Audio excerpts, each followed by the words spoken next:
Hi, if you want to hide photos on Samsung Galaxy S25, then the best way to do this is to create a secure folder. And for that, open Settings, use your search bar and manually enter Secure Folder. And here it is. Tap it again, and mine is already created, so I need to use pattern after restart. And in your case, you will need to create one. So you need to create either pattern, pin code, or passcode, and then you can customize it. So go in log type, and here you can switch from pattern to something else, enable fingerprints, and also I suggest you to enable reset with Samsung account.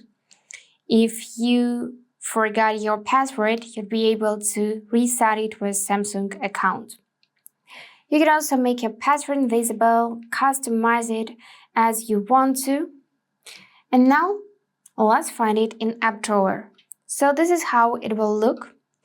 Tap to open, and here find your gallery. Now to hide photos, we will need to open our main gallery app. Here find photos or videos you want to hide. Let's say I want to hide this whole pack of photos. For that, I'm going to press and hold them and simply swipe them like that to highlight. Tap on More option. And here find Move to Secure Folder. Now just in a few seconds, they would be gone from my gallery and move to Secure Folder. Let's check this. Here we need to find gallery, and yep, here they are.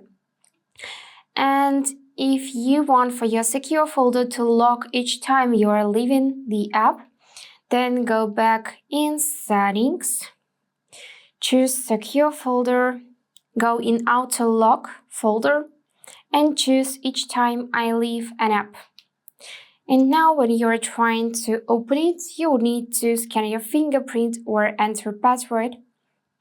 And this is how you can actually hide photos and videos. So basically you got two spaces, you got two apps, two same apps, but with different content. And that's it for today. If you enjoyed this video, please subscribe, like, and comment. And I wish you all the best. Bye bye.